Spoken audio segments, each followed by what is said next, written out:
Check, check.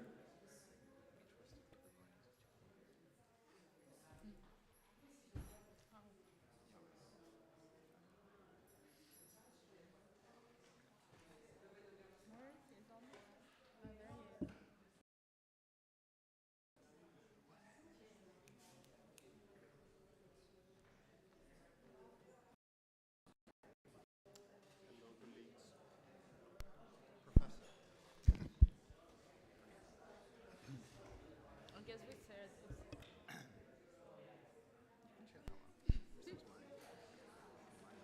I mean, this is closer. I'm so okay. No, no, no. You know what? When I have to talk, I'm gonna use both. Yes. Nice. Let's go.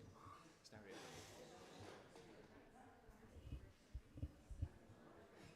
That's true. Okay. Okay, good evening, everyone. Thanks for being here tonight.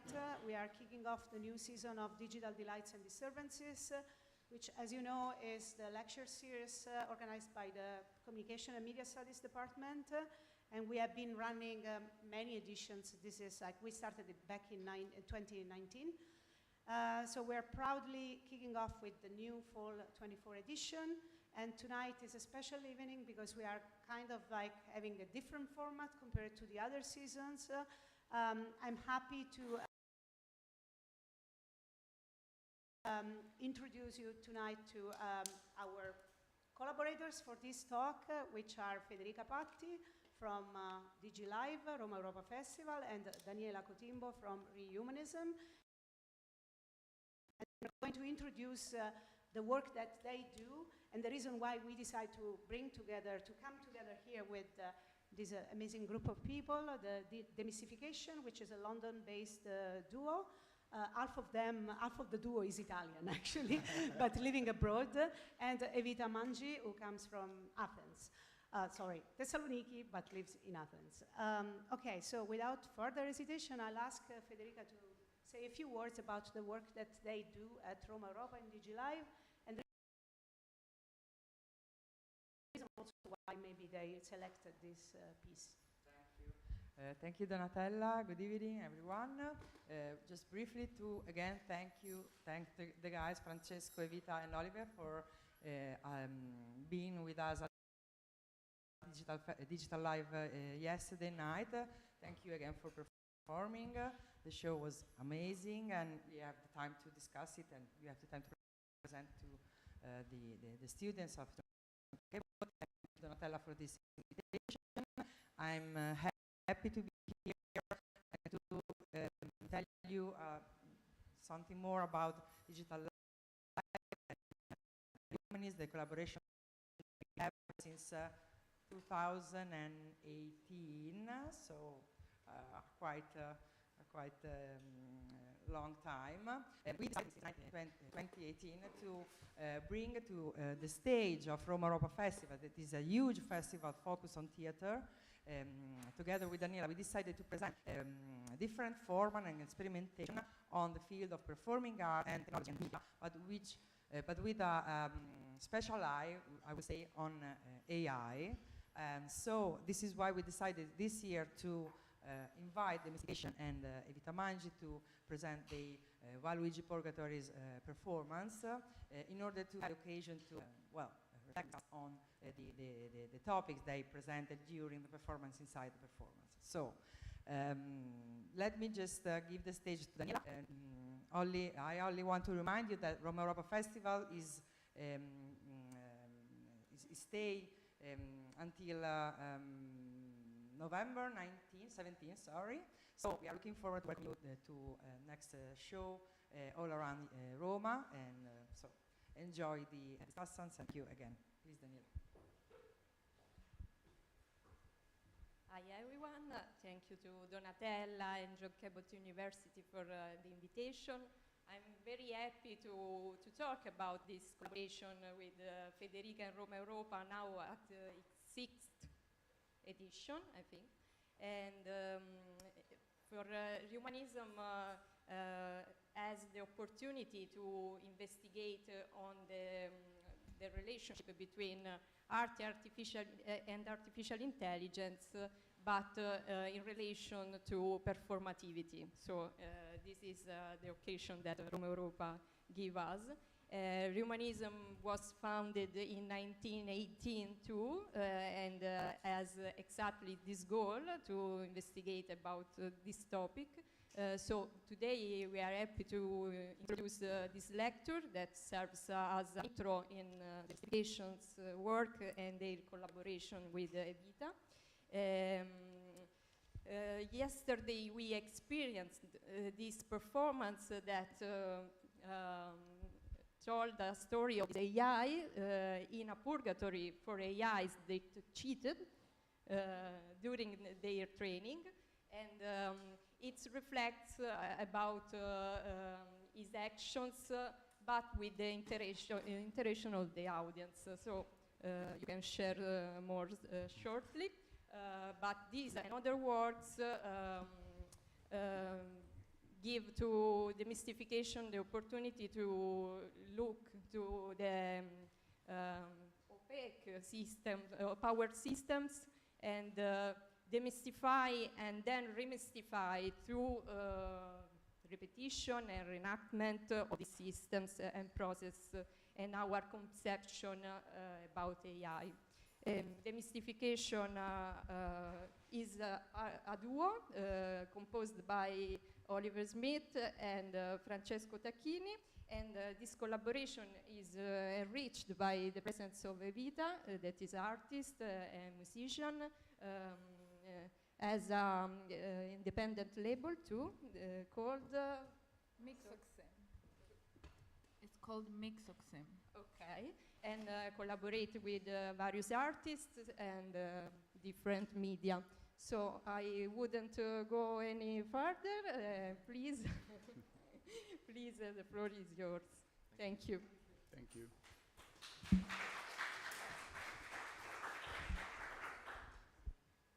All right, thank you. Can you hear me okay?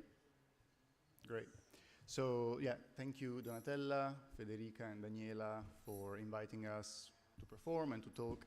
I'm gonna start by sort of giving you an idea of what the next hour will entail. We would like to talk a bit about Waluigi's Purgatory, this piece, but also we would like to try and unpack some of the research themes that have brought us to make this work and previous works in the same series. So Waluigi's Purgatory is part of a series of works that have started a couple of years ago, and I'll try to give you a sense of what this is, and we'll all talk throughout. So just as a general kind of starting point, a lot of the work we do as demystification tends to be performative in the last couple of years, but also there are installations, there is video games, and something we kind of try to work on is this idea that we would like the audiences to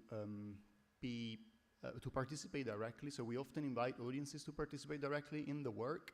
And we sort of play a little bit with the tension between two approaches or two methodologies, one which we can sum up as demystification, so the idea of replicating, remodeling, and reenacting complex systems, so taking something that is perhaps like a complex piece of technology, let's say, or a complex technical system, and creating a replica version of it, for instance. And then alongside that, there is an approach towards remystification or mystification, if you want, where we try to also construct new worlds and build myths, really, and mythologies, build characters and build stories, maybe within the same kind of like replicas that we create of these systems. We'll talk a little bit about how these two kind of things interplay in the work through these three projects. So Waluigi's Purgatory, the performance, this will be the main focus. God Mode Episode 1, which is the performance that precedes Waluigi's Purgatory. It's in some ways the origin story or the origin myth for the character that you then see in Waluigi's Purgatory. And God Mode Epochs, which is a video game which deals with similar themes but in a different way. So the series started in 2021, or we worked on it since 2021, and it will conclude with a third performance, which we are going to work on in the coming year. And that series is called God Mode. So that's the sort of like series of works within which these single performances or video games exist. I'm gonna show a trailer for Waluigi's Purgatory in case performance, just to get a sense of the imagery that we created and worked with.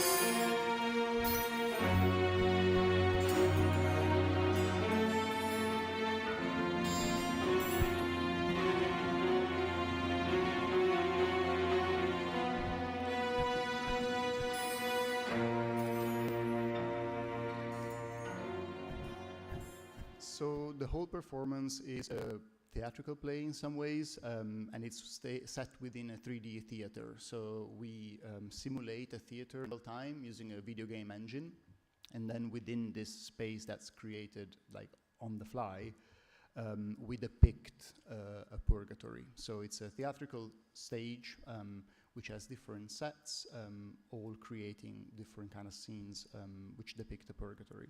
And just in terms of like the story, the first thing you see when you come to the performance is this just after a countdown. And you kind of read that there's an AI called W, and this AI has completed a training. It has struggled to complete the training, so after many, many trials, it was fatigued by this. And there's a hint at some tricks or some kind of form of cheating. And this AI is now dreaming or hallucinating or having a nightmare, it doesn't matter. It's sort of like in between sort of liminal limbo space. And this space sees the AI influenced and kind of like out of memory, doesn't perhaps really remember. That's sort of setting the story that you then encounter. So the AI descends into this purgatory throughout the story. It's like an hour-long piece. And it meets other characters which are similarly burdened by memories and similarly doubtful, in pain in some ways or unwell. And W or Vu, or Waluigi, has to work through these memories and in some ways encounters different challenges that kind of ask it to really face what it wants. Let's put very simply what kind of happens. I want to talk a little bit about the name of the work, because I think it's important to set up how we then thought about the process of creating the environment and the characters. So the name is actually borrowed from a theory, an internet theory called Waluigi effect. And the theory sort of talks about a tendency that's been observed in large language models, so AIs like ChatGPT that create text and generate text. And this tendency that's been observed is one where if you sometimes ask an AI something very specific, it will do the exact opposite. It will just give you the contrary of what you ask it. So if you ask an AI, this is me trying with ChatGPT, and I ask, can you draw a street with absolutely no red cars? And here's the illustration of a serene street with no red cars. And it's interesting because this tendency is not completely understood, but it's been observed, and it was a starting point for us because the people that wrote this piece also kind of interestingly tried to offer an explanation, or a few explanations actually, for why this would happen. And our favorite argument is that, the arguments that they're making, is that the LLMs, the large language models, are trying to tell a good story. They're trying to tell like an entertaining story, which is inspired or in some ways trying to replicate antagonist protagonist narrative tropes. So like luoghi comuni, like narrative tropes seen in sort of like fictional texts, and very plain ones even, you know, like the unreliable narrator, or the wolf in sheep's clothing, or the plot twist. So their argument is that the LLM has seen, well, one of the arguments, has seen or has read in the process of training so many of these stories that it's kind of like trying to respond to the prompt in this way, where it will just like want to tell a good story and give you the opposite, give you, you know, make an unreliable agent spawn in response to you, rather than the friendly ChatGPT agent that is supposed to give you. So maybe something else I can say to clarify their argument is that in some ways, this meme tries to illustrate that in some ways when you have a large language model, these are quite complex and unpredictable things, and there's a process of like aligning them and trying to get them to do something we want. We can think of that process as like the process where we convince GPT-3 to be ChatGPT, to be the helpful, like friendly chatbot agent, right? But this is not the only thing that large language model could do. It could do more things. And so as part of this process, we actually sort of like mask some of what the LLM can do. But behind this mask, there is still like other possibilities. And yeah, this is like one of the arguments. And basically we were sort of like intrigued by this theory, and we thought, okay, like perhaps this kind of like tendency that we have noticed is nothing but like, not malicious. It's not like the AI wanting to be evil, but rather the AI wanting to act good or recite good or write a good fictional story in the style of those that it has read online.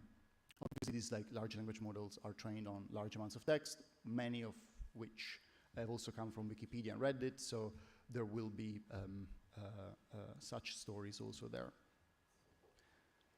Now, the work itself is it's very live. It's very live work. It's sort of like quite dynamic work. It's using images that are generated in a video game engine, so in real time. So we basically built a video game, and we played a video game, and that means that Oliver is controlling the character with a joystick, moving it around, but also controlling the stage itself and different components of the stage with the press of a button on a joystick. I am talking into a microphone, but I am also having my face tracked, so there's like a motion capture, so my expressions are mapped to the protagonist in real time, and that means that the protagonist, once it's in this 3D generated theater, feels quite alive, because when I turn right, the protagonist turns right, and when I speak, my voice is sent to the protagonist. Evita's obviously performing the music live, which we'll talk about in a second, and has different components, including sound design and sound for voices. And the audience is able to use their phone to basically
theatrical light in the space. So everyone in the audience can be a light and can shine, like, you know, one of these theatrical lights onto the stage.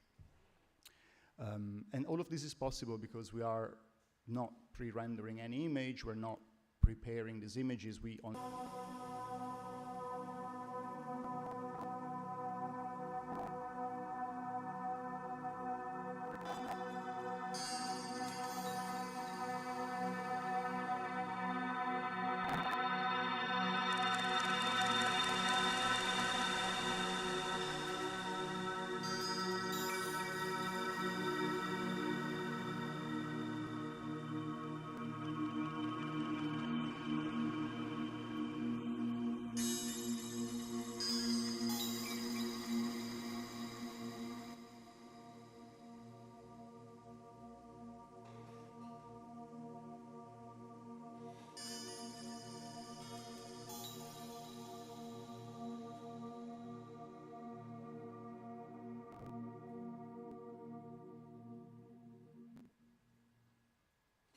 So that's the first performance, and you can already see what I mentioned a moment ago, the interaction from the audience. So those lights that were moving around were being moved around live by the audience, which is asked to choose in between two doors at the very beginning of the story.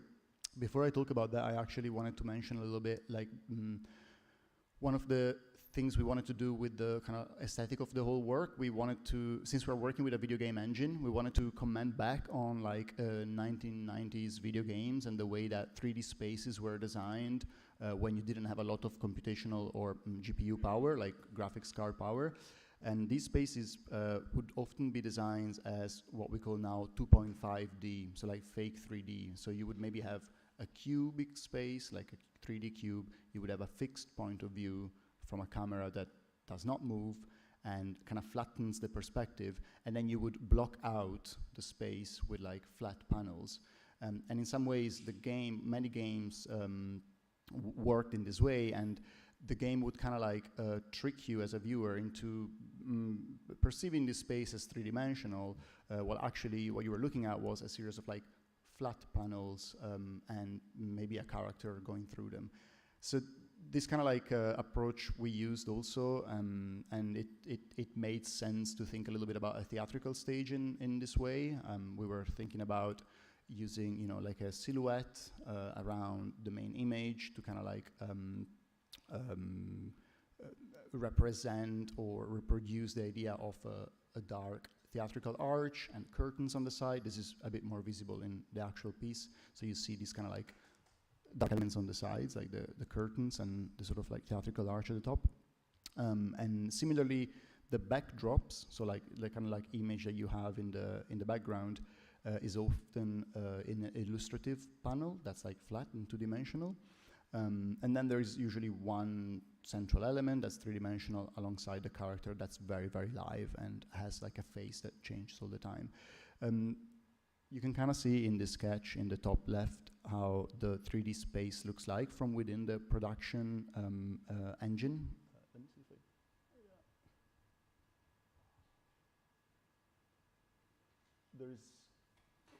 there's this kind of like fixed point of view and a set of layers that we have set up in 3D space, but the image you get from there is a very flat image. So this was, in a way, something we felt important because we wanted to work a little bit with the idea of obviously like separating spaces through the use of these curtains, but also comment back on some of the aesthetic and the like, you know, technical constraints and production constraints that video games had at the time. And there's some also thinking around the use of GPUs for training AI that kind of were considering to thinking about this, but mainly we were wanting to do a 2.5D type of aesthetic for this work. We maybe say something about sound, since you heard some music already and the soundtrack accompanies the whole piece. So if you want to say something. Hello. So when I was working on this, first of all, in my own music, I usually just work with electronic sounds and very specifically synthesized sounds, so I don't really use any samples from the real world. It's all digital. But for this specific piece, I thought it would be nice to play with this idea of combining the physical and the digital, because a theatrical play in itself originally and historically is a physical experience, and now it's turned into a digital experience. So I thought it would be interesting to learn these elements for the first time in my work, and I happen to have this old detuned German instrument called zither. We have a picture of it. Do you want to show the picture? Don't mind my cat. It was the only picture I had. It's the instrument in the background. So yeah, I recorded some melodies with this instrument. So basically, I would say 75%, no, maybe 70% of the music is based on the recording that I made with this instrument, and then of course I manipulated it and I looped it. Yeah, and then I also added some digital synthesized sounds that we're gonna hear later. But yeah, most of the melodic part, I would say, is based on the recording of this instrument. And then the sort of second thing we wanted to touch on was a little bit the first setting. The first scene, the opening scene, is quite important because we see Waluigi or W in this kind of courtyard with a checkerboard flooring. And this image was actually directly inspired by an illustration of a theater of memory, which is this concept developed by an Italian philosopher called Giulio Camillo in the 16th century. And it's kind of like a term coined to describe a space, like an idealized space, which could be used to locate and understand the relationship between all of the concepts in the world in some ways. So all of human concepts. And this structure is sort of inspired by the techniques of memory and sort of spatial memory, so placing memories in a certain space. And you can see illustrations of this concept, which are recent illustrations, one from Stanford Vision Lab, Robert Flood, I think. I can't remember the name exactly now. But this is kind of interesting because the idea of a theater of memory, so a space where all concepts could be in some way be structured and located and administered, felt meaningful to the idea of an AI that has been training to do a certain task, and that's whose only experience of the world, let's say, would be whatever it has seen during that training. So this idea of a theater of memory, or a reflection of its kind of memories, is totalizing in some ways, the only space that the AI has, the kind of space of its memory. It's filled by the images that it has seen during training. So we were thinking to also work with a theater in this kind of very, a one-to-one way, where we just translating this concept of the theater of memory.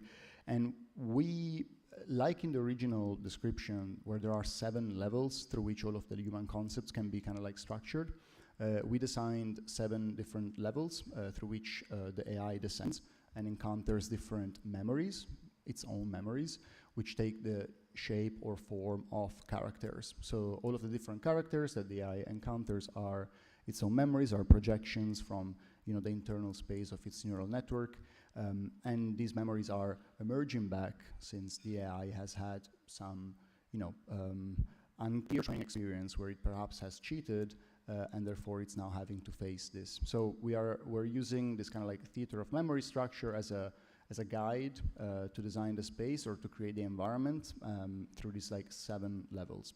And so the AI basically descends through the 7 levels, encounters faces, which are different kind of characters that represent different types of AIs.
or machine learning models. We have petrified faces, we have runners, we have like blobs, and these are all corresponding to certain like models, and we'll talk about it in a second. And the AI is kind of like so the rules on what it can and cannot do are quite specific. And this screenshot is taken from the alignment prompt of Google Gemini's chat. It's called? Gemini, yeah. And so you can see this kind of like, can and cannot, like very obviously binary sort of division of things that it couldn't do. There's no self-promotion, there's no hypothetical, whatever that means.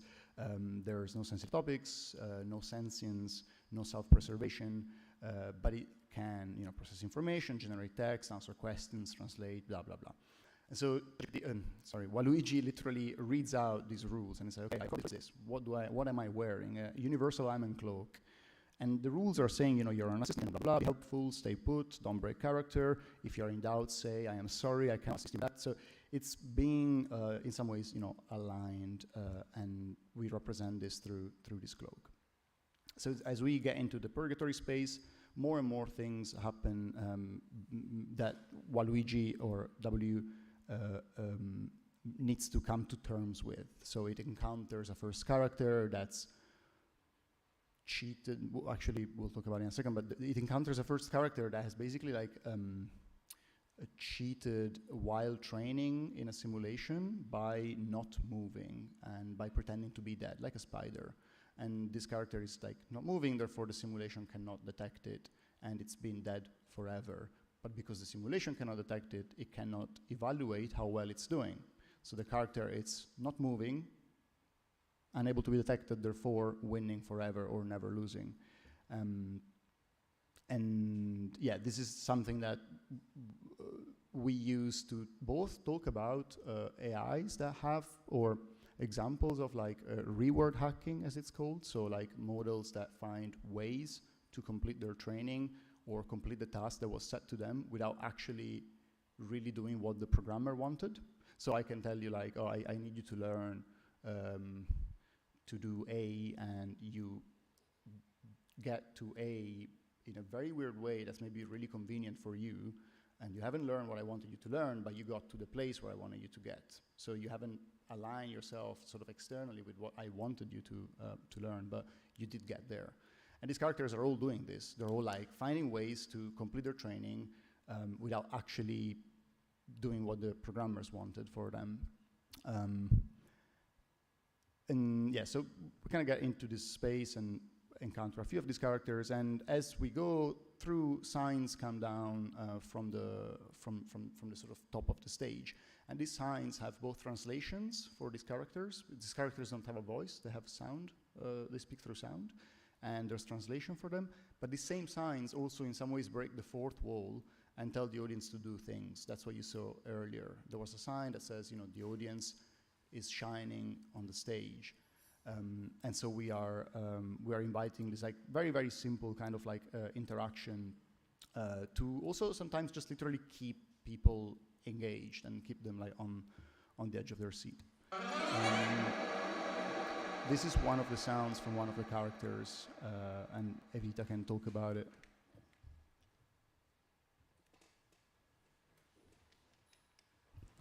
Wait, is there some? I think that was just for a second. Try again.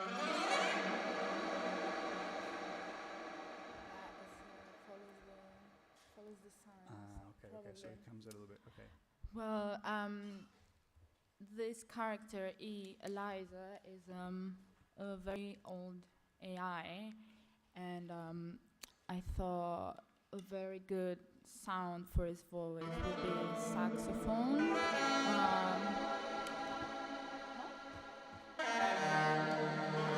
This is his voice.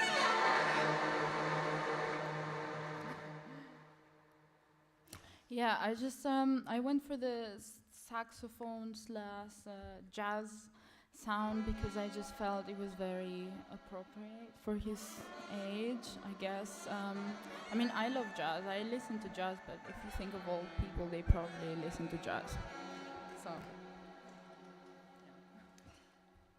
And also this character is inspired by the Eliza chatbot, which was this example of one of the examples of like AIs that were considered like a therapist AI. So this was a chatbot made in the 60s at MIT, like 1966, and it became known for answering back at you, the user, with questions. This Eliza would just ask you questions, basically. And it kind of became used as a tool for therapy, right? So you would ask it things, and it would just like ask you a question back. It's kind of much more interesting paradigm for using AIs, I think, than like the way ChatGPT maybe talks to us and is like very friendly. Yes, I'll do, servient, like I'll do what you want kind of way. So Eliza is the most important character. It's the last one that is actually met, and it's the only one that has not cheated. It's just a guide, and it doesn't have any answers for Waluigi. It only has questions that it poses back to it, and then Waluigi has this choice of either losing all of its memories or keeping all of its memories and progressing through the story. Let's watch a second excerpt.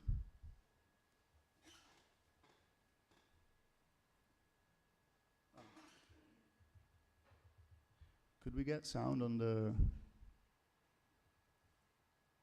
Or maybe there isn't. It's me? Sorry.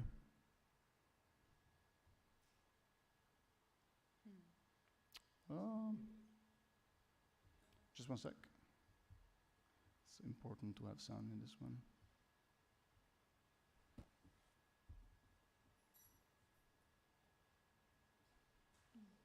Okay.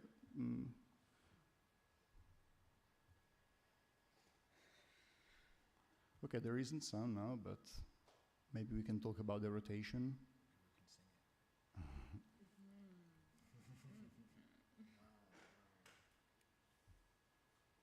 I think we need the sound here.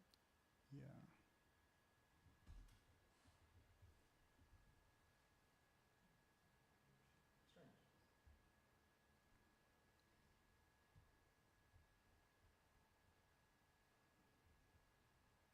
Let me try this.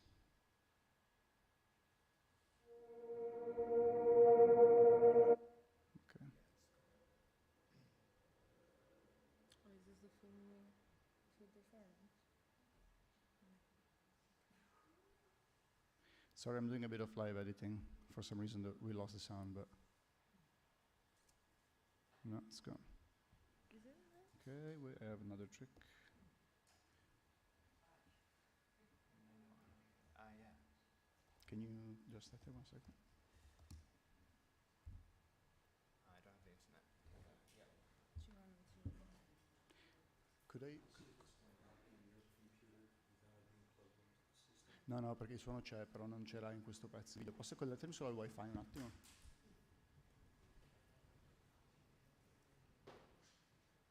Okay. Yeah. Okay, actually, I think I'm fine. We're going to play you a transition between stages. So at certain points, the parts of the stage kind of rotate in. We had this kind of idea of using kind of physical mechanics rather than just transitioning in the way that you could through a game engine. But the sound is very important. So we're going to get the sound working, and then you're going to hear it, and then it's going to be good. It adds some of the kind of intensity and drama to the moment. If you could see this, it's very, very exciting on screen right now. No, I know. No spoilers. Is it not working?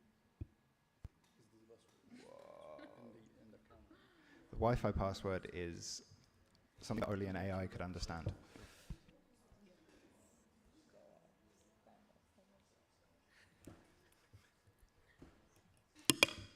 Sorry.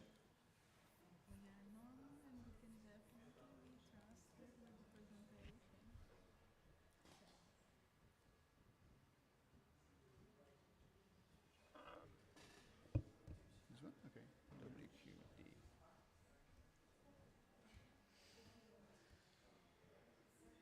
Is there letters behind? Oh, yeah. Wow. Yucks.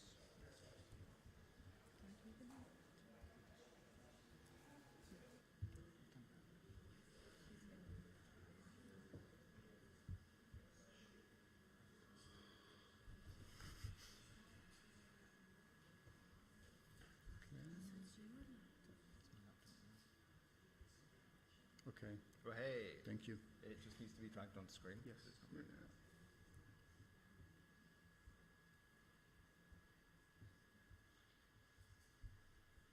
really- Is the sound there? That was fun. This I don't understand. This is really weird, no? Try the Dropbox sound.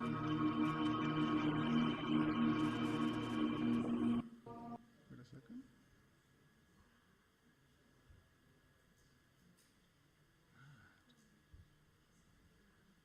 Okay, we'll skip it. Yeah, we skip it. Okay. We've glitched the system. I don't have it. Okay.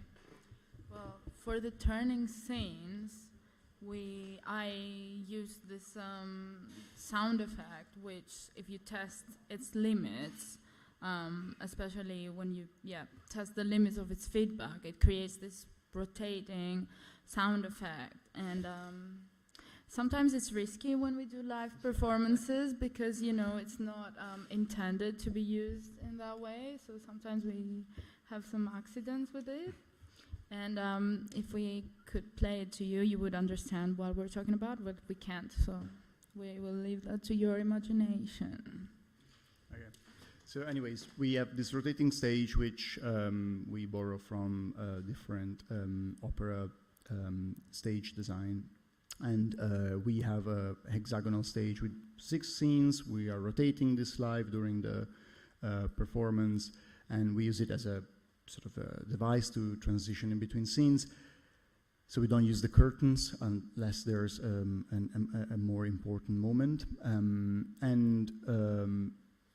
As we rotate the stage, we kind of like go one level lower in the purgatory. So 6 different, as I said, there's 7 levels, but it's only like 6 rotations. And in one of the 6 kind of like parts of this hexagon, we have 2 set of lights that we use to create like the illusion of 2 different scenes. We've got sound again now, great. So yeah, this is a sound, you can say something about this actually.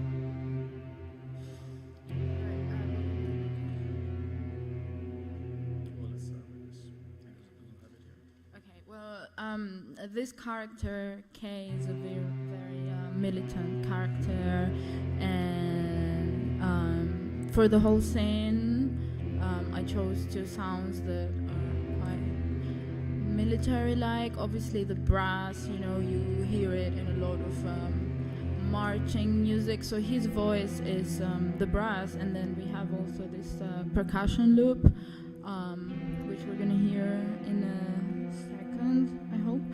And the inspiration also for these sounds came from a soundtrack that I really like.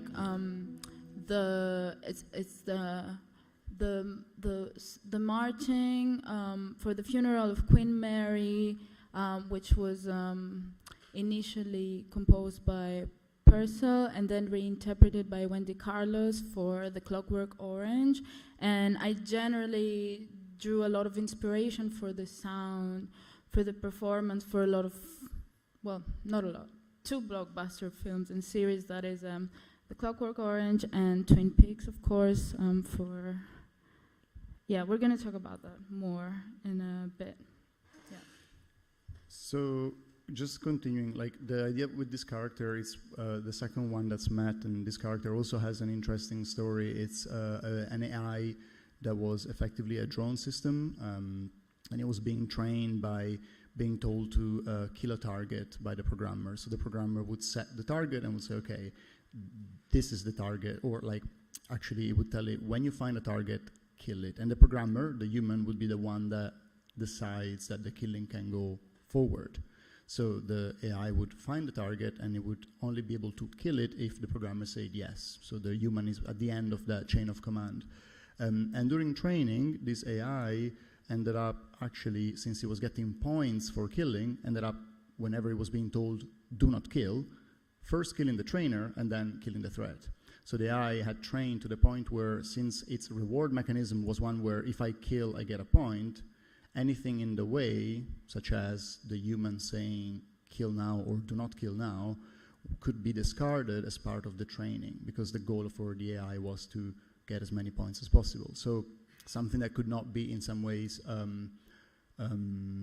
predicted or foreseen by the programmers ended up being a way for this AI to effectively just like totalize or optimize for its training goals. So like I need to get the points and kind of killing the trainer. So K obviously is a killer here, and it's one of the darker moments in the performance where Waluigi remembers about K, sees it.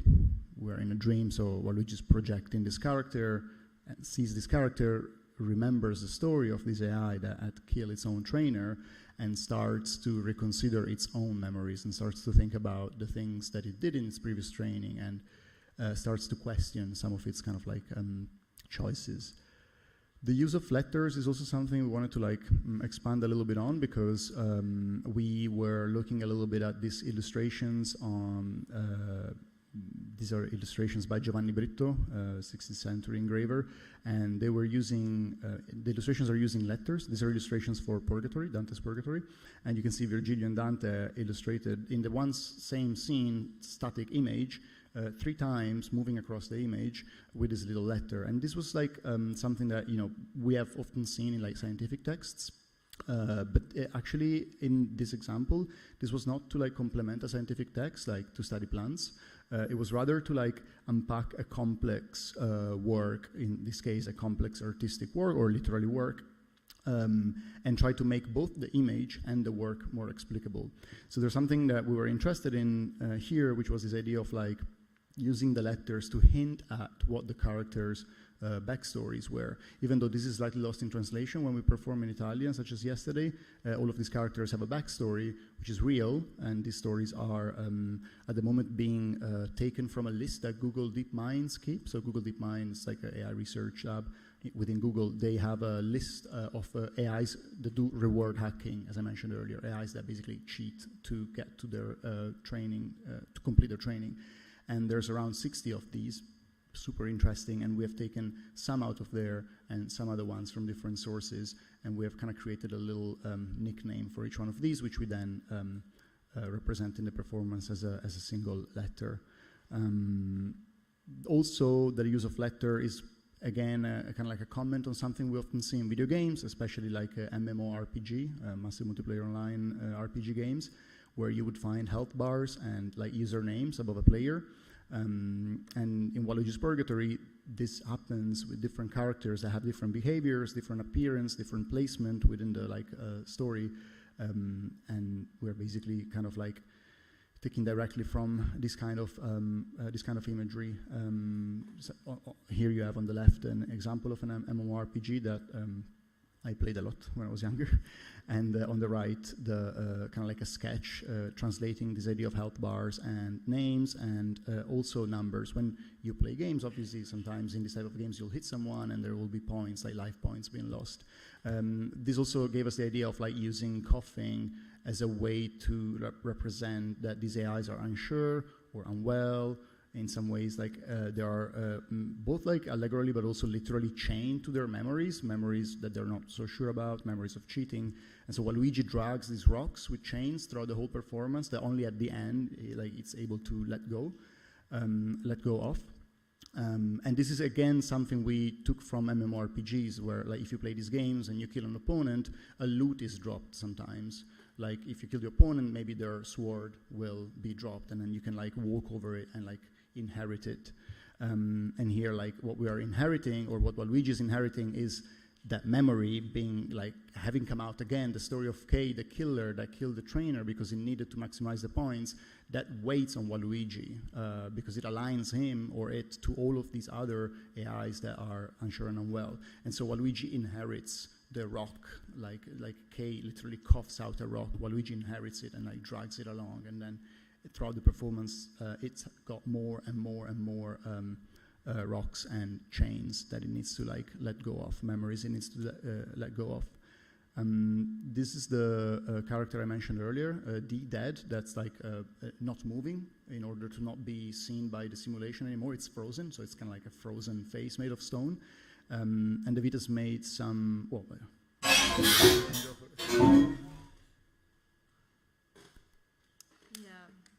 So this voice is kind of, it has its ups and downs because it's quite a doubtful and unstable character. So I felt like the voice had to reflect that. At times it sounds like he's whispering, at times like it sounds like he's shouting. It has a very bassy, deep voice, which we haven't heard it. But there are also a lot of randomizers going into the voices of the characters, so I don't really have full control of what they sound like, which is interesting. It's making them more alive, more autonomous in a way. Yeah. And similarly with this one, no? Yeah, and it's the same with S. S is more quiet, whispers more. In my own eyes, S is a bit more feminine. Let's see if it plays. There's definitely some AI music. But no AI was used in the making of the sounds. No, good. Let's note that. Can we hear it?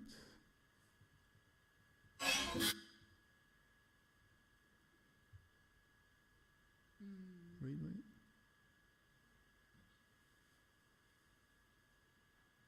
No. Okay.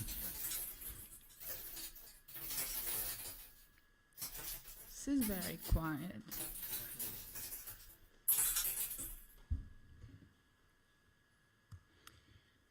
Sorry, this is the list from Google DeepMind of different reward hacking or specification gaming examples of AIs that cheat. You see that this spreadsheet, like, you can contribute to, you can send examples if you have seen any in the wild, and they all get a little title and a description, and this is one of the sources for the characters that we used. I don't think any of the ones on the screenshot are used in the...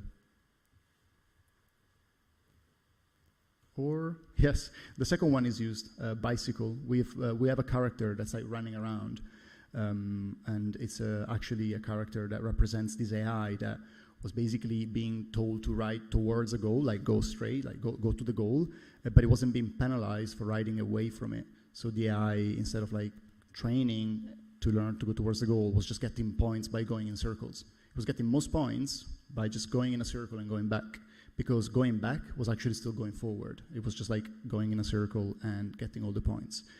So this is one of the first soft characters that we encountered. We developed the characters with these Dungeon and Dragon character sheets. We split them all in classes. We defined their characteristics, such as the speed of the navigation, the kind of like models that they represent. So this is a data-hungry AI, like an LLM, like a large language model. GPT-3 XL specifically, and some of these AIs have darker, like some of these classes have like a darker kind of like flavor or vibe to them. So these are like fighting AIs that have gone rogue, or military agents such as K that I mentioned earlier.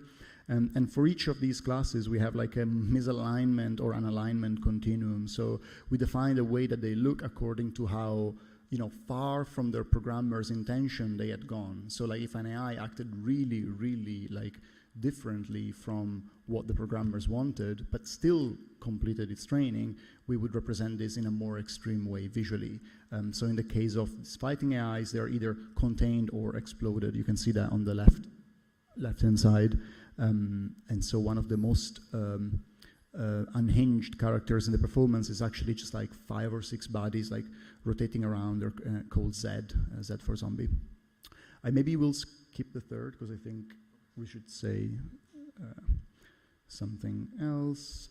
So we've mentioned this, like the idea that like we are like a proxy for the protagonist. Like I'm doing face and voice modulation, Oliver is controlling things with a joystick, and Evita's playing the music, but we're also directly answering back to like the audience kind of like feedback. And in this sense, we're kind of like inviting a little bit of like not chaos, but like we want the work to be slightly open. So the idea is that when the audience is asked to do something, they are making a choice on behalf of the main character. So the audience would maybe choose a door through which going through, or would maybe choose something on behalf of Waluigi, such as should it keep all of its memories and stay in purgatory and continue chewing on them and like sort of cough around, or should it let go of all of them, forget them all, you know, so very kind of like a basic challenge.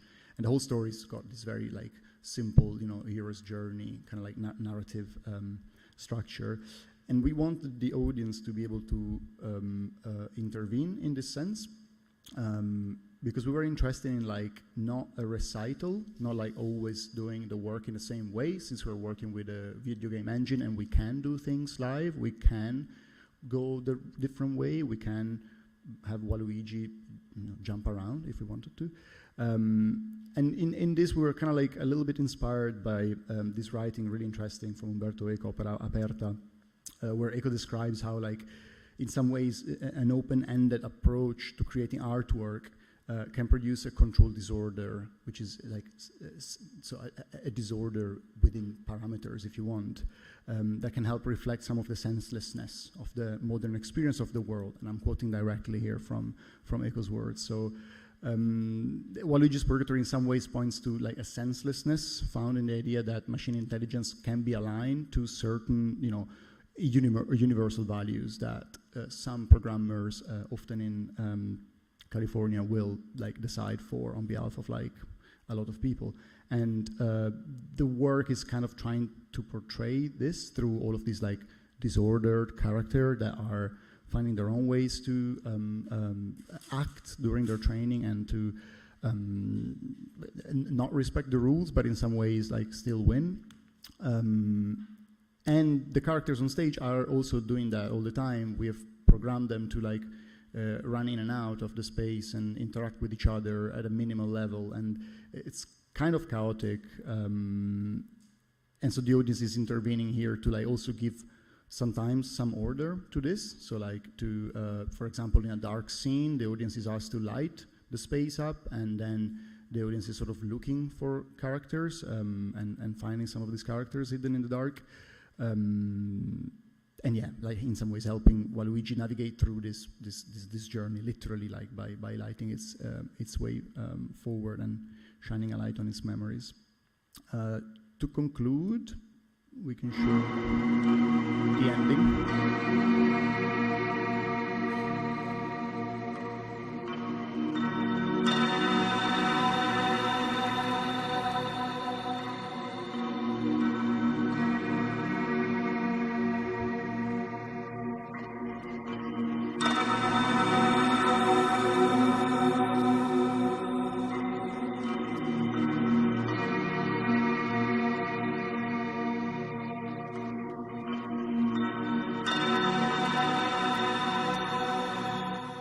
So in this scene, actually, this is only the sound, but normally I am also reciting, and I'm basically speaking out quite an important part of the play where Waluigi kind of like accepts that it knows things, but it also does not know them.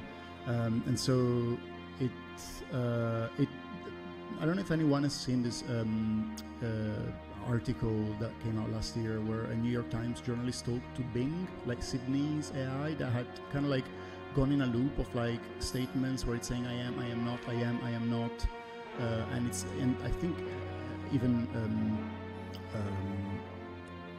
I mean it was Bing was being like particularly harsh to this like journalist, and I can't remember if it ended up by saying, you know, I will kill you or I will kidnap you or something like this.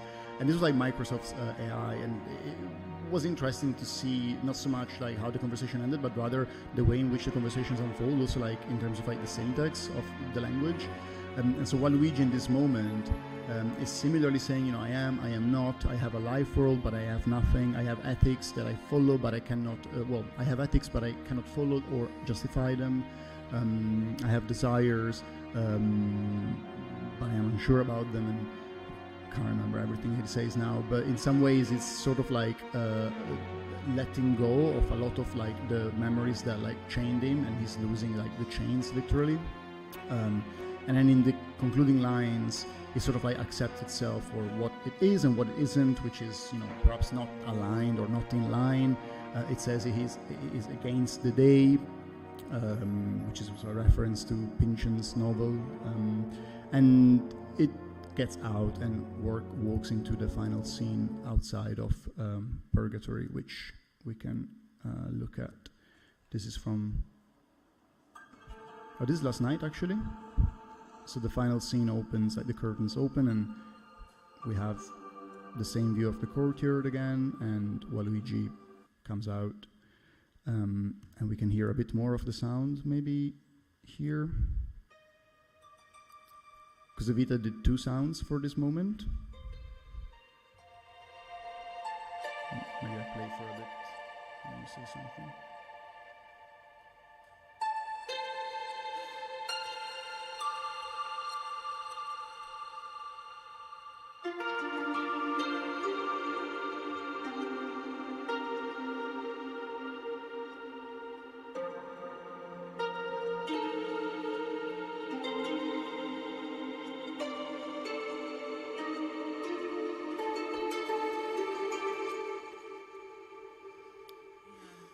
So in this scene, in the music, we have 2 elements. We have this harp-like sound, and then we have another sound that we're gonna hear after, which is Q's voice. But the harp, as you can hear, doesn't really have a structure. I mean, it's played within a scale to retain the harmony, but it doesn't really have a rhythm, and it's kind of like a representation of the stars, and the goal was to have this dreamlike sound, and you know, the higher pitches are the brightest stars, the lower pitches are the ones that less bright, and yeah, that was my interpretation of the image. And now we're gonna hear Q's voice, which is this hopeful but then also nostalgic chords, make you feel like you're in a dream, like stuck between 2 realities. You don't understand what's real, what's not,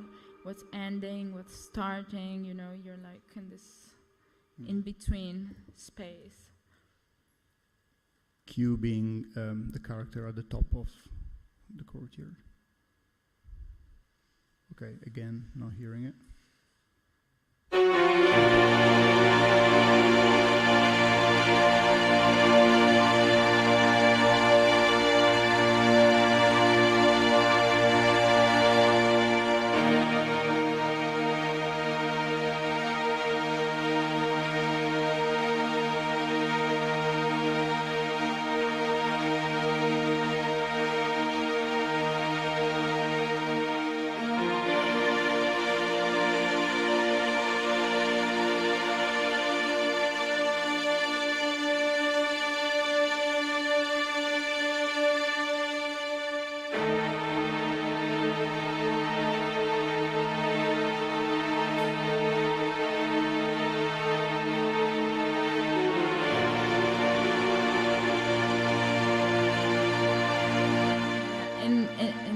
We actually have both of the sounds playing together, but just for the presentation we separated them, but in the actual performance they're playing together. And so yeah, this is the concluding scene, and Q is the last character that's met. And Q is quite an interesting story. It's not an AI that was being trained. It's actually a complete made-up story, internet folklore. And it's a story of like a Quake 3 AI, Quake 3 the FPS game, the video game. And there's this like really funny post online from like 2008 where someone describes how they set up a Quake 3 arena server, and you could set up your own servers, and they put in like fighters from the game. And one of the things that was done with the AI in the game, the fighting AI of Quake 3, was that there was some sort of system through which the AI would learn how you fight, you the player, and would like get better. So the idea in the person that writes the post writes that they basically put 16 different like fighting bots within the server and left them there for like 5 years, forgot about them, just to see how good they would get. But then they forgot about them, and then one day they went back to the server, they opened, and they so that all the bots were standing still. They were not fighting. And in some ways, he's asking like, why are they not fighting? Why are they standing still? And someone answers, well, you know, they've learned that the best way to maximize their points, to not lose life, would be not to engage in fight. So if the AI is learning to maximize for never dying, never losing points, it would eventually, after so long and so much training, learn that it's better not to fight. So it was like a nice kind of way of concluding here, where like we have this character that's outside of purgatory, that has accepted that it could just like stand still, not engage, not basically follow what it's sort of been told to follow, and in some ways didn't make any points, but it's also not died in that process. So this is like slightly uplifting music and uplifting scenery, and we've got the stars, and Waluigi's out, and is sort of like now facing the still scary kind of like a perspective of having to, or in some ways having to choose for itself, or anyways understanding that its life world, the things that the sum of experiences, the things that he had trained on, and its purpose, so its life world, were someone else's dream, or someone else's fiction, or someone else's illusion, or someone else's, you know, perspective, and that's the note on which the performance concludes. We maybe have a few minutes at least to, maybe 5 minutes would be nice. Do we have 5 minutes still? Or do yeah? Yes, but let's also give us For sure. definitely. Because we would like to say something about the previous work that led to Waluigi. Yeah, so Waluigi's Purgatory is a sequel. It's the second in a series that we think is going to be 3 long. We haven't finished it yet, so we can't tell you. We can't predict the future. But the first performance in the series is called God Mode EP1, Episode 1. It's the origin story of W, so the protagonist from Waluigi's Purgatory. And it basically tells the story of an AI, which at that point is not named Waluigi, it's not named W, that is training endlessly in a simulated supermarket in order to learn how to operate as the kind of checkout system. So Amazon had these stores at the time we were making this work where they were saying that it was entirely AI driven. It turned out later, as it always turns out, that it was actually just a guy or a series of people underpaid in another country doing it.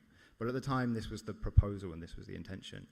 We were really interested in this, kind of in the space of video game engines, etc., that we're working in, because the quickest, cheapest way often to make large amounts of image-based data is to simulate it within a computer. It's really hard to go out into the world and collect varied images. For example, if you want to train a self-driving car, like you would need to be there with a recording device at the moment where every possible kind of crash and interruption and everything happens, and it becomes quite unethical and quite problematic to collect that.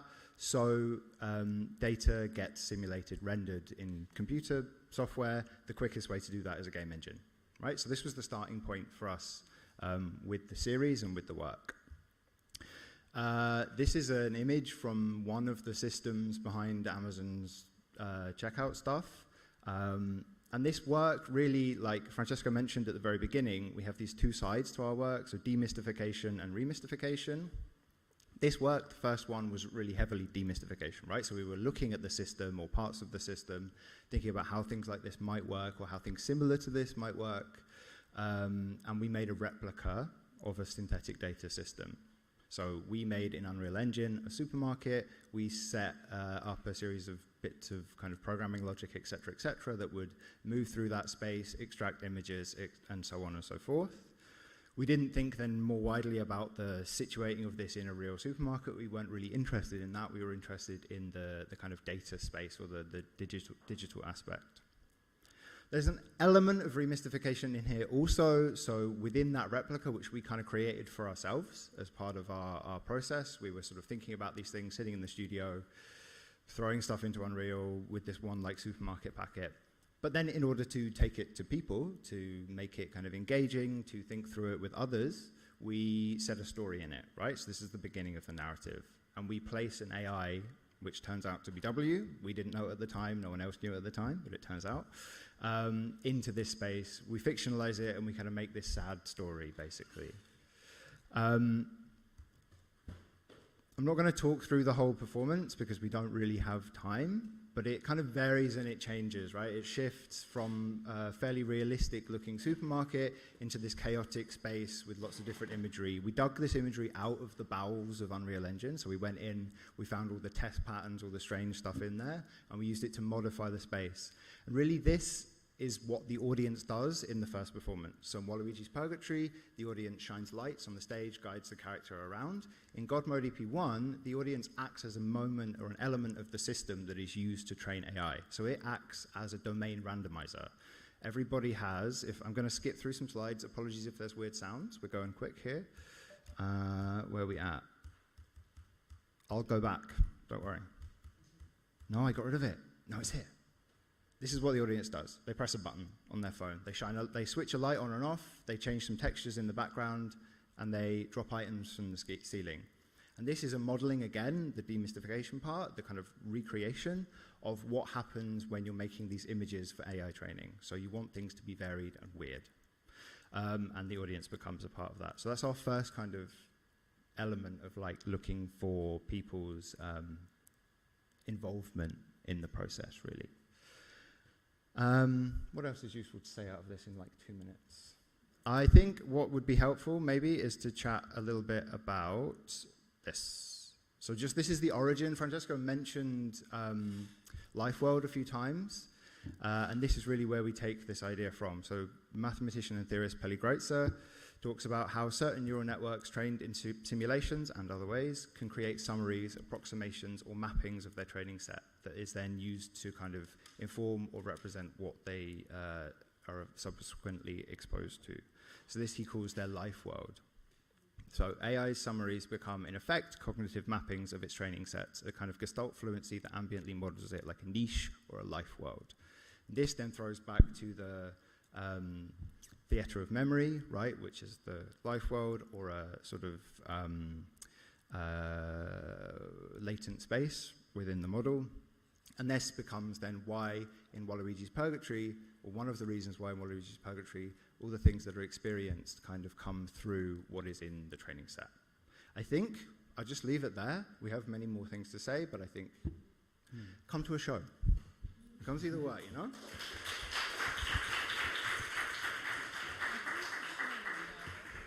Yes, I think this is actually a great point where to stop and when maybe to start a discussion, because it has been a very rich, visually inspiring trip into your universe. And it seems to me that you are, through your work, you are kind of building this cosmology of an AI, because you did mention also that this is a part of a trilogy, right?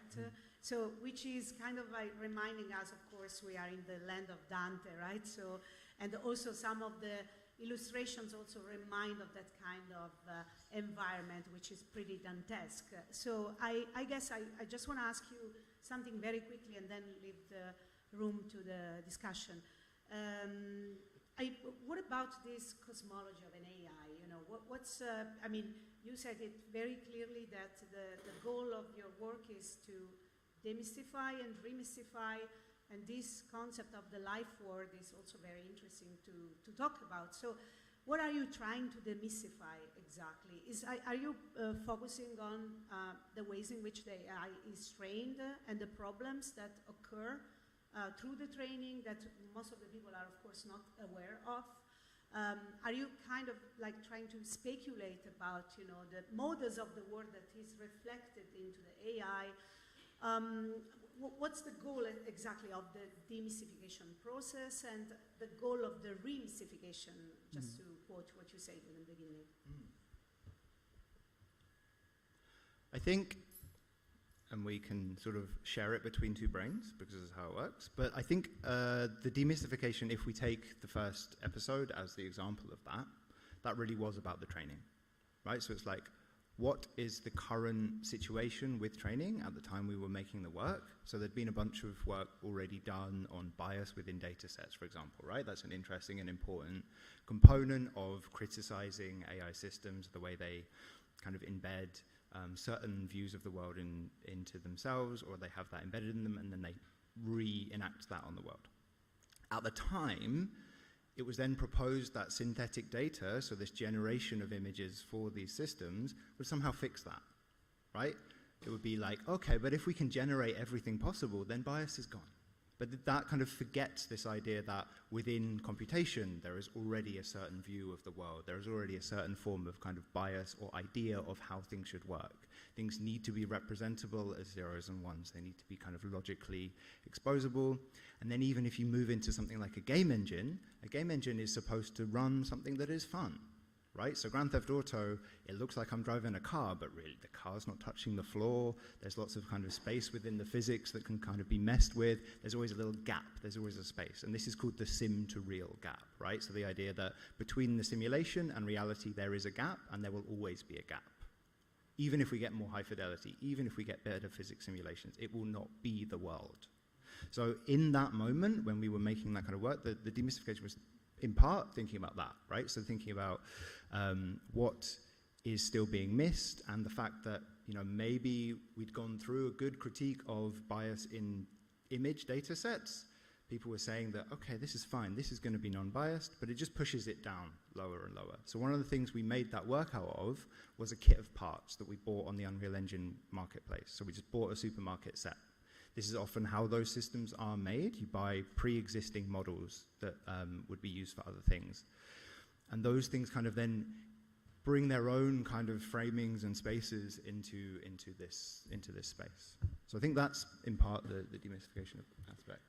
I think something else to say is that we then, in thinking about the way that, you know, a simulation would be used for training an AI so that, you know, it can work as a cashierless system in a supermarket, we try to take that to the extreme. So this process of like, let's look at the supposedly bias-free, you know, kit of parts that we can use to like generate these environments, we actually like end up using these also to compose the AI that's training within them. So this is where some of the fictionalization happens. Like actually when you're training, for example, an AI in one of these kind of like simulations, such as the one that Amazon uses that we showed you earlier, you would just set a camera.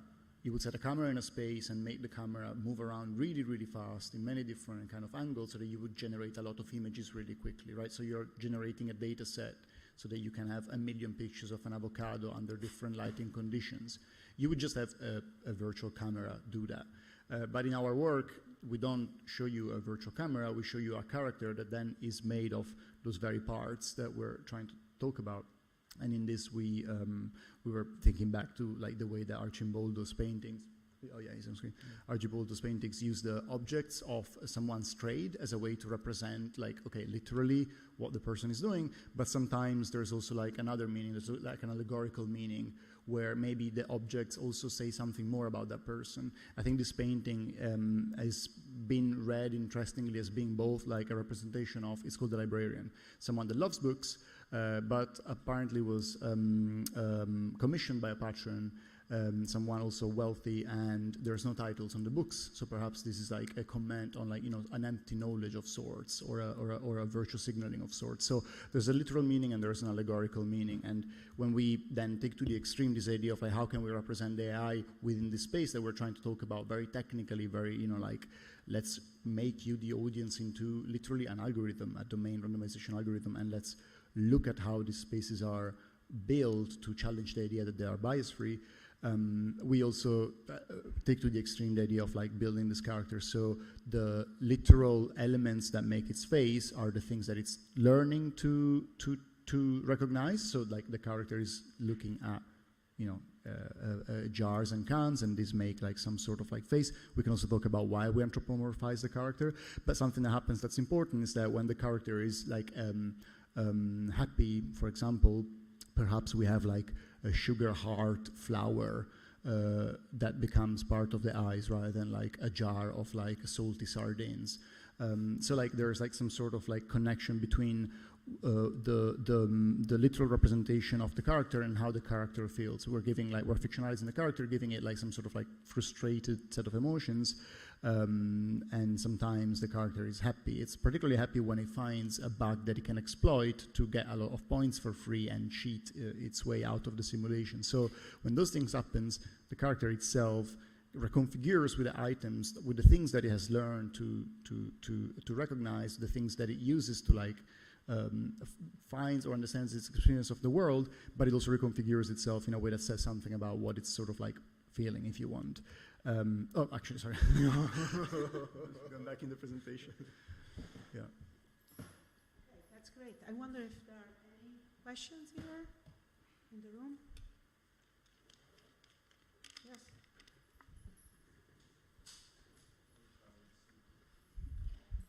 Since you're talking about training of AIs, can you talk a little bit, maybe also particularly for the students, about your own training and how you seem to sort of bridge, you know, the sort of technical side with the more sort of artistic and the humanities, and how those two sort of fit, but primarily also in very practical terms, what kind of training have you had? We both trained, I guess, as graphic designers. Right? Originally, our undergraduate course or specialism was graphic design. Francesco's was straight, hardcore, real graphic design. Mine was silly, early 2000s graphic design with like DVDs and Flash. Right? All the things that are now irrelevant. So we bring kind of that originally, but then we met on this kind of interesting hybrid master's course at the Royal College of Art in London called Information Experience Design. And so this brought in things like information visualization, computer science, experience design, like spatial experience design. But I think it was asking about AI training that we use in the work. No. You're asking about, am I answering right? Yes. Ah, okay, sorry, I completely... Yeah, we did all those kinds of things, and that was really interesting. I mean, that also covered like foreign exchange trading, and we worked with some quantum physicists at some point. So that was quite an interesting moment. And then we've been working together since then. I mean, we met on that course, I think it's almost exactly a decade ago, right? And then we've been working together since, in this framework, since around 2018. And that's then not training, that's just doing. That's just figuring out as you go along. So that's like, okay, what is of interest to us? What systems in the world, what structures of power, what narratives, what references are we interested in, and how might we pick our way through those, bring them to other people? We're very lucky, I think, that we get to work together. So there's a space of kind of discussing something internally, but not quite internally. Right? It's like internally between two people, and then you bring it outside into the world. So for me, that's one of the strengths. There's maybe also something else, which is that we also do, well, maybe more years ago, but Ollie also like coded a lot for work, and I did VJing, live visuals, for work. And I think both of these things come back a lot in the work, like the idea of like work that is live and in some ways, you know, responding. In the case of VJing, okay, you're responding to the music, you're doing live visuals. And I think these kind of influences have definitely been there, especially in the earlier work that we used to do, which was more traditionally audiovisual, maybe more like render type of media that we would then mix live. While I think starting to use video game engines also just made us realize that there's a lot of like references back to stuff that we liked as kids that we're bringing back into the work. And it's not just that the production allows us to do something live, interactive with the audience, or talk about a technology that's also used within like a sort of like scientific complex, or, you know, for training AI, but it's actually like a technology that is used for gaming, and there's ways that we can bring some of that back to talk about the other two things. So I think, yeah. Do you want to? Sure. You don't have to. You absolutely don't have to. I myself has also been trained as a graphic designer, actually. 3 out of 3. But I am a pretty much self-taught musician. Like, I used to take some piano lessons when I was little, and I was in the choir for many years, so I'm mostly trained in singing. But when it comes to music, especially electronic music and synthesis, which is the biggest part of my work and how I make my music, it's self-taught. I was lucky enough to have a very amazing mentor, Sophie, and yeah, that's it about me. As a follow-up question, I wanted to ask you, because I mean, also the kind of references that you gave us, both at a visual level and as a theory, it's quite sophisticated, right? So I would like to know, and maybe it's good also for the students to learn how your practice works, in your daily practice. How do you turn Umberto Eco, Arcimboldo, all these complicated, theory, philosophy into the actual work? So how does it work in your daily practice? God, I wish I knew. I have no idea. I think these projects, one thing we can say about them is that they're produced quite quickly. Like the production of the work is quite short, but they come from longer periods of time. So we would maybe think about them for quite a while. With even the first performance, God Mode, we spent a good 4 or 5 months just looking into synthetic data sets generation and generating images out of game engines and the idea of photorealisms. And we were maybe going to make work about photorealism only and the kind of promises and pitfall of photorealism. And at some point we thought perhaps we should just make a replica of our Amazon supermarket, and that should just be an artwork as of in itself, sort of standing there. And and then we realized that would be really boring. Yeah, right? perhaps, It would be good for us, but maybe not outwards. So I think, I don't know if the process is extremely clear, but it tends to be quite lengthy in terms of gathering the references, and the script was actually written quite quickly, but with parts taken from different literary works and some of our own writing throughout a long period of time.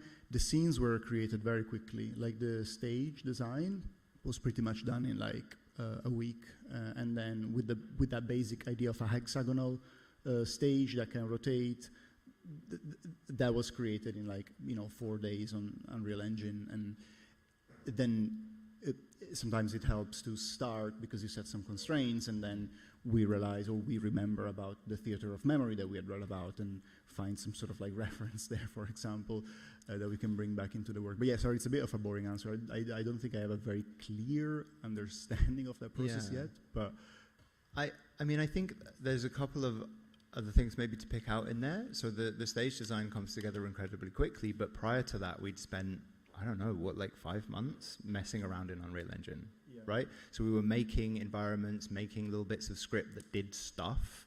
That a lot of it didn't end up anywhere near the work in the end, right? It just didn't work, and things had to be kind of cut off and refined to make the final thing. But there's some of that. And then things like the theater of memory, that comes from I think, or at least the thing that made me remember it existed was the Kia Kreutler talk that we went to in Berlin. Do you remember at Trust? Yes, yeah, oh yes. And she was a wolf. Oh yes, yeah. So she was anyway, not relevant. But she was we went to a talk that was then also talking about kind of structures of memory, and things then ping back from the past, and chatting about video games, references. I think again it's about, there's a lot of being in the studio, sharing stuff, trying stuff, and seeing what happens. Again, not a hugely refined answer, but those are some of the spaces that we work in, I think. Mm-hmm. Then at what stage did you involve Evita? Just right after building all the words, and so she came before? Or you were all together designing? Much earlier. Yeah, much earlier in the process, even before we knew it was going to be set on stage, actually. Yeah. So we had some of the aesthetic and some of the idea of caves, but not this kind of absolute stage space. Okay. Any question?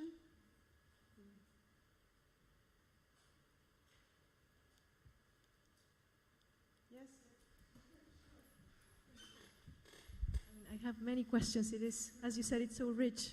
But I know we need to go. But I was just curious to go back also to the embodiment that you give AI and your caption motion interaction with AI, is it it's not a multiplayer, it's a single player audience, so it's an audience of one, is that, or is it a collective engagement? Everyone in the audience controls a single light as long as they have connected with their phone. So at the beginning we show them a QR code and then people can connect, and then it's in some ways a multiplayer game, although we incredibly limit the kind of interaction. They can literally only move around like a dot on a screen, which represents where the light will then shine on that stage. So it's not a single character, it's more like a like an incoherent set of like characters. The one thing that was maybe interesting to say is that there was this very nice experiment by Lauren Carpenter. I maybe misremember the name, but it was an experiment in sort of like interaction and kind of like cooperation, and it was like a ping pong kind of game on a screen, and people had to either put up a red or a green sign to make the